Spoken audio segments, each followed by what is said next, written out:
There's been a lot. There's been a lot happening this week. I don't know if you've been aware.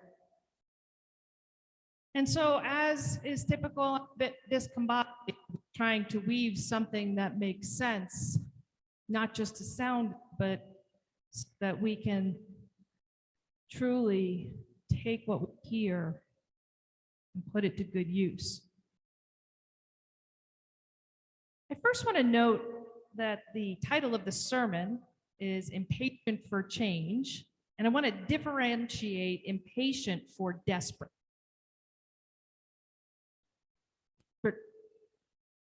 Desperate change. Yeah, please. Desperate for change will be the sermon that you'll hear in 2 weeks. Spoiler alert. I first want to tell you a little bit about a book that I'm reading. It's called Jesus and the Disinherited. It is by Howard Thurman. If you recall, Howard Thurman is a theologian and a mystic from the early to mid 20th century, man of African descent. You'll know him best because we use his poem after Christmas as we move into Epiphany when we talk about the work of Christmas needing to be started to feed the hungry, take care of the poor. Does that work better? Awesome. Thank you. Do you remember that poem? Next year, you will have to memorize it. So start now. Howard talks a little bit about his grandmother in the beginning part of this book. His grandmother was born a slave. And when he was growing up, his grandmother used to ask him, because she couldn't read, would he read the Bible to her, except for Paul's letters. Anybody want to take a guess why? Go ahead. Yeah, the thing about slavery. I'm going to come back to that, but thank you, Amanda. Howard didn't know why until he was an adult and he finally pressed his grandmother and said, why is it that we cannot read the epistles? His grandmother said, because in Ephesians, there is a line that says, slaves, obey your masters. And as was tradition, the master would often use that line at least half a dozen times a year to remind slaves to stay in their place. Not unlike celebrities who are able to define what race really is in public and then are banished to the corner for 2 weeks and a stay in your place policy. But that's another sermon for another time. What Howard does in trying to navigate what it means for Paul to say that, and sidebar, Paul didn't really say it. Paul didn't actually write Ephesians, but somebody wrote in his name. But it doesn't negate what I'm about to tell you, but I couldn't be biblically sound and pretend that he did write it. So, okay. This is what happens when you're a nerd. But what Paul says is, what Howard says is this about Paul. Paul was a Pharisee, but more importantly, Paul was a Roman citizen, which means that he had all of the privileges and protection and security awarded to a citizen of Rome. Now, whether or not he used that on a regular basis, we don't know. We know of one time that he used it, but even if he knew it, he knew he was safe. Howard talks about in his book, if a Roman soldier were to push Paul down, Paul would have recourse right up to Caesar to say, this is what happened. And the soldier would be Paul said anything that would annoy people, tick people off, I have no idea what that looks like, then he would be protected from any repercussions because he was a citizen of Rome. And even though he pushed the envelope to the extent that it probably cost him his life, he was able to get away with a lot. But it also meant he didn't necessarily understand Jesus as well as we think he did, which is interesting because Paul is the earliest we have in our scriptures. He's writing like 30 years after Jesus, 20 years after Jesus has died. Howard Thurman goes on to say, Jesus had none of that. Jesus was born to the slave. No rights, no privileges. If he was pushed down, he had no recourse. If he was beaten, he had no recourse. As Howard said, what a stark insecurity. What a breeder of complete civil and moral nihilism and psychic anarchy. Unless one actually lives day by day without a sense of security, they cannot understand what worlds separated Jesus from Paul. Ugh implies that we who are out in the world trying to live into what it means to follow Jesus can't ever possibly have a comprehension of what it means to live as Jesus lived.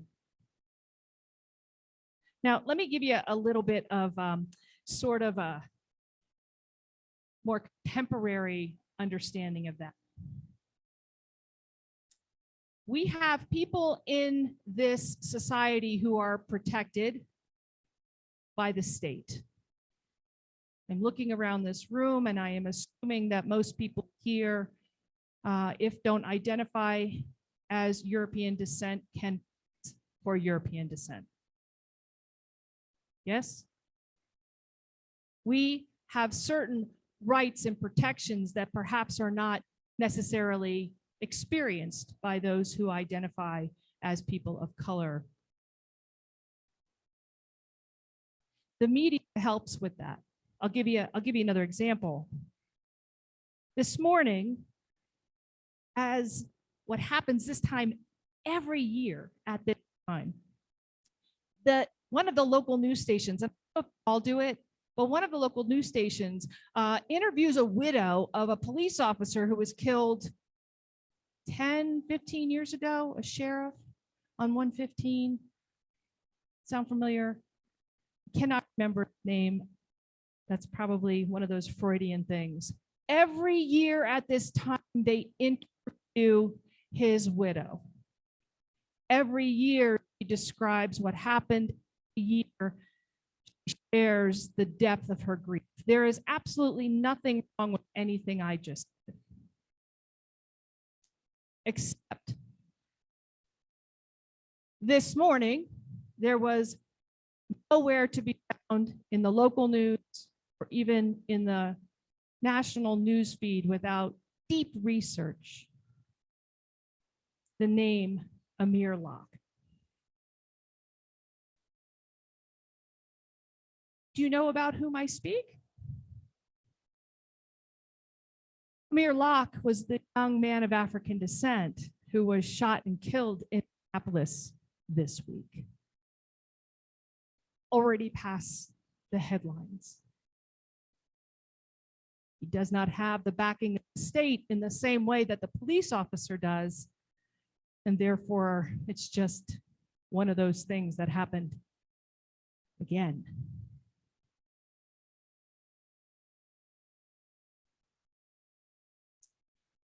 You know, I can spend hours on that conversation, but instead I'm going to give you another example, one that embarrassed me deeply, so bear with me.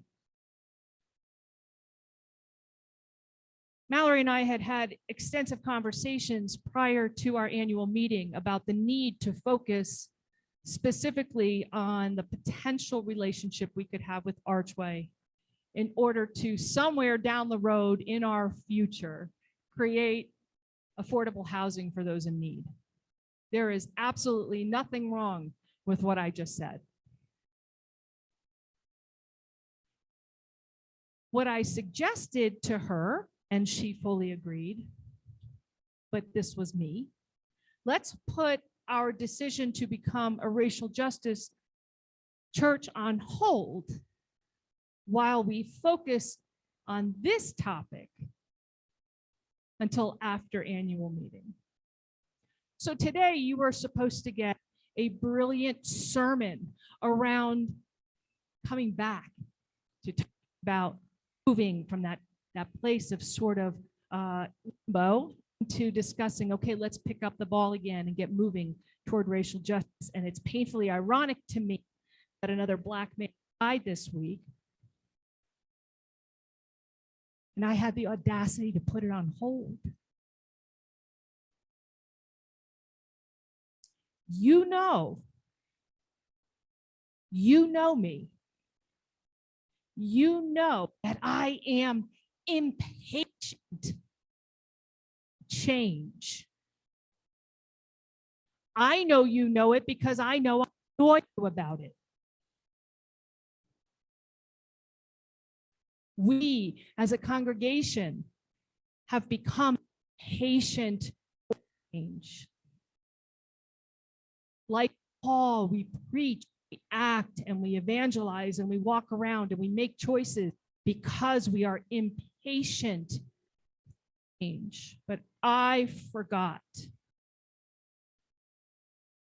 I don't have to be desperate change.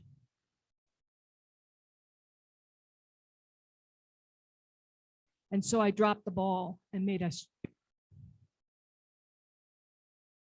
between one justice over another. Now, I know you can say, Claire, would anything have been any different had we done them simultaneously? Probably not. Will anything be different if we go in front of City Hall on Tuesday and plead? Probably not. But the point is that when we pick up the mantle of what it means to be church, Christian, disciple, it means that we leave everything else on the lakeshore. We leave behind those things that cause us anxiety or cause us to be distracted, or we have too many other things that need our attention. And we'll get back to you later, Jesus, but we can't do it right now because I have this other thing that needs to happen.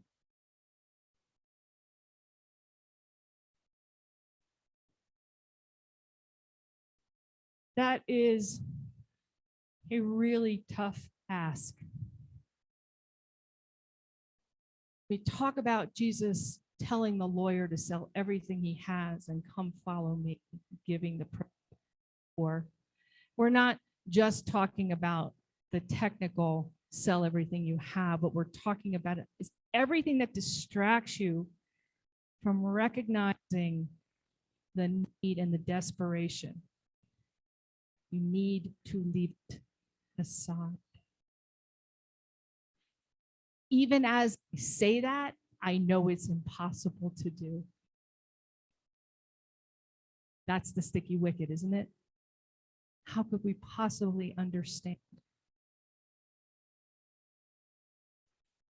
We understand because we're constantly challenging ourselves and not letting ourselves off the hook and staying in the work and staying in the community. We're reading the scriptures from the place of the margins, recognizing that it is on us to listen to those who are on the margins for our own salvation.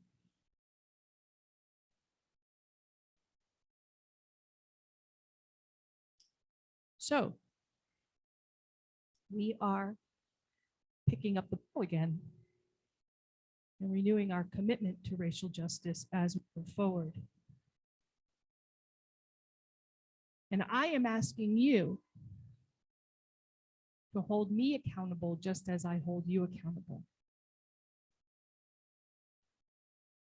That in the conversations, we don't forget something, or better yet, someone. That in the quest to be the best that we can be with regard to our faith and our vision, that we're open and honest, even if the conversations are profoundly difficult, if for no other reason so that we don't forget anyone.